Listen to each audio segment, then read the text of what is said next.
क्या आपने कभी सोचा है, जब दुनिया आईआईटी ग्रेजुएट्स की तारीफ करती नहीं थकती, तो हमारे आईआईटीज ग्लोबल रैंकिंग्स में इतना पीछे क्यों हैं? आईआईटीज तो नासा, गूगल और माइक्रोसॉफ्ट में होते हैं ना। फिर आईआईटीज दुनिया के टॉप 100 यूनिवर्सिटीज में भी क्यों नहीं है? और ये सिर्फ एक रैंकिंग का सवाल नहीं है, ये सवाल है इंडिया के फ्यूचर का। क्योंकि अगर हमारे सबसे बेस्ट इंजीनियरिंग इंस्टीट्यूट्स ही रिसर्च और इनोवेशन में पीछे हैं, तो विकसित भारत का सपना सिर्फ एक पॉलिटिकल जुमला बन के ही रह जाएगा। तो इस वीडियो में हम जानेंगे आईआईटीज ग्लोबल रैंकिंग में इतना पीछे क्यों हैं, फॉरेन यूनिवर्सिटीज़ और आईआईटीज़ के बीच में ऐसे कौन से डिफरेंसेस हैं, और सबसे बड़ा सवाल, क्या इस सिस्टम को बदला जा सकता है? और उससे भी बड़ा एक और सवाल कि क्या हम सच में इस सिस्टम को बदलना चाहते भी हैं या नहीं।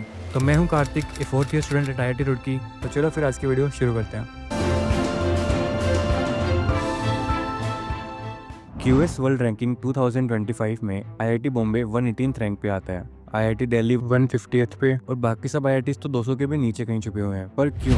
जब हमारे पास ब्रेन्स हैं, टैलेंट है, तो एक अच्छी रैंक क्यों नहीं? रैंकिंग बॉडीज जैसे क्यूएस या टाइम्स हायर एजुकेशन में रिसर्च साइटेशंस पर फैकल्टी एक काफी इंपॉर्टेंट मैट्रिक होता है। ग्लोबल रैंकिंग्स में रिसर्च और साइटेशन स्कोर काफी मैटर करता है। इसका मतलब है कि किसी यूनिवर्सिटी में कितनी रिसर्च हो रही है एंड उनके प्रोफेसर्स के पब्लिश्ड रिसर्च पेपर्स को कितना रेफर किया जा रहा है। और यही है हमारी वीडियो का पहला पॉइंट।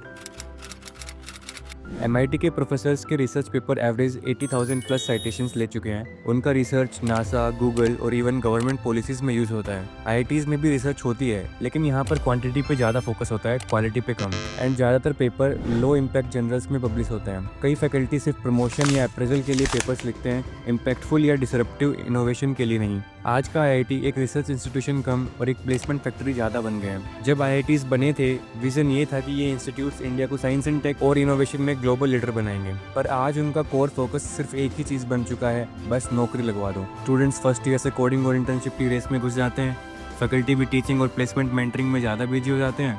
रिसर्च, पेटेंट्स, विजन 2047 सब कुछ एक कॉर्नर में चला गया है। आज यहाँ सबको पैकेज से मतलब है, पेटेंट से नहीं। लेकिन अगर कंपेयर करें MIT या हार्वर्ड यूनिवर्सिटी से, तो वहाँ अंडर ग्रेजुएट स्टूडेंट्स भी पेटेंट्स फाइल करते हैं, डीप टेक स्टार्टअप शुरू करते हैं, और faculty $1 billion tech incubators run करते हैं। इंडिया में आईआईटी के कैंपस प्लेसमेंट का रिकॉर्ड देख के खुशी तो होती है, लेकिन इनोवेशन के रिपोर्ट कार्ड पे आईआईटीज का स्कोर बहुत वीक है। ये शिफ्ट ना सिर्फ रैंकिंग्स को हर्ट करता है, बल्कि ये इंडिया के टेक फ्यूचर को भी पॉज मोड में डाल देता है। जब तक हम रिसर्च में वर्ल्ड क्लास नहीं बनेंगे, तब तक विकसित भारत सिर्फ एक स्लोगन बन के ही रह जाएगा। सोचो, आज भी हम एक स्मार्टफोन का चिप खुद नहीं बना सकते हैं। एक फोन के मदरबोर्ड से लेके कैमरा सेंसर तक सब कुछ चाइना, कोरिया या ताइवान से आता है। क्या यही है 21st सेंचुरी का आत्मनिर्भर भारत? और जब आईआईटीज जैसी टॉप इंस्टीट्यूट्स भी रिसर्च और प्रोडक्ट डेवलपमेंट पर ध्यान नहीं देंगे, तो फिर कौन बनाएगा वो कोर टेक्नोलॉजीज जो एक नेशन को सुपर पावर बनाती हैं? आखिर हम अपना खुद का प्रोसेसर कब बनाएंगे, खुद का चैट जीपीटी कब बनाएंगे, अपना खुद का ऑपरेटिंग सिस्टम कब बना पाएंगे? ये सब तब तक तो नहीं बन पाएगा जब तक रिसर्च कल्चर में जान नहीं डाली जाती। और उस कल्चर को जिंदा करने की जिम्मेदारी सबसे पहले आईआईटीज की है। आईआईटीज का करिकुलम काफ़ी टाइम से लार्जली अनचेंज्ड है। कई सब्जेक्ट्स अब भी डेकेड्स पुराने सिलेबस पे बेस्ड हैं, जबकि दुनिया एआई, रोबोटिक्स, क्लाइमेट साइंस जैसे नए डोमेन्स पे आगे बढ़ चुकी है। लर्निंग मॉडल भी काफ़ी रोड लर्निंग पे बेस्ड है। इवैल्यूएशन अब भी एंड सेम एग्जाम्स और थ्योरेटिकल असाइनमेंट्स तक ही सीमित है। Project based learning, open ended problems या रियल वर्ल्ड केस स्टडीज जैसा अप्रोच अभी भी मेनस्ट्रीम नहीं हुआ है। जब तक स्टूडेंट्स क्लासरूम से निकल के लैब और ग्राउंड लेवल तक काम नहीं करेंगे, उनकी क्रिएटिविटी और real world problem solving skills grow नहीं करेंगी। और सबसे बड़ी बात, करिकुलम रिवाइज करने का इतना ब्यूरोक्रेटिक है ना कि नए सब्जेक्ट्स ऐड करने में कई बार सालों लग जाते हैं। जब तक एकेडमिक फ्रीडम और करिकुलम अपडेशन डिसेंट्रलाइज्ड और फास्ट नहीं होता, आईआईटीज नए चैलेंजेस के लिए स्टूडेंट्स को इफेक्टिवली प्रिपेयर नहीं कर पाएंगे। आईआईटीज का इंफ्रास्ट्रक्चर और रिसर्च इकोसिस्टम उतना रोबस्ट क्यों नहीं है जितना दुनिया के टॉप यूनिवर्सिटीज का है? एक बड़ा रीजन है फंडिंग गैप। जैसे MIT का एनुअल बजट अप्रोक्सीमेटली $4.2 बिलियन, जो कि लगभग 35,000 करोड़ होता है। वहीं आईआईटी बॉम्बे का एनुअल बजट सिर्फ अराउंड 700 से 800 करोड़ के आसपास ही है। इस फंडिंग गैप की वजह से R&D लैब्स आउटडेटेड हो जाती हैं, इक्विपमेंट रिन्यू नहीं हो पाता, और कटिंग एज रिसर्च के लिए जो इकोसिस्टम चाहिए वो डेवलप ही नहीं हो पाता। इस फंडिंग गैप का दूसरा इफेक्ट ये भी होता है कि आईआईटीज टैलेंटेड रिसर्चर्स को रिटेन नहीं कर पाते। जब एक प्रोफेसर या पीएचडी स्कॉलर को अब्रोड ज्यादा सैलरी, बेटर लैब इंफ्रास्ट्रक्चर और ज्यादा रिसर्च फ्रीडम मिलता है, तो ब्रेन ड्रेन होना नेचुरल है। अगर हम चाहते हैं कि इंडिया से भी गूगल, टेस्ला या माइक्रोसॉफ्ट जैसी कंपनीज निकलें, तो R&D में हैवी और सस्टेनेबल इन्वेस्टमेंट करनी ही पड़ेगी, नहीं तो हम सिर्फ जॉब फैक्ट्री बन के ही रह जाएंगे। एक सीरियस सवाल, अगर जेईई एडवांस वर्ल्ड के टफेस्ट एग्जाम्स में से है, तो फिर उसका रिजल्ट देने वाले इंस्टीट्यूट्स वर्ल्ड के बेस्ट क्यों नहीं? फनी बात यह है कि हम स्टूडेंट तो वर्ल्ड क्लास बना देते हैं, पर सिस्टम नहीं बना पाते। अब सवाल ये है कि can IITs make it to top 100?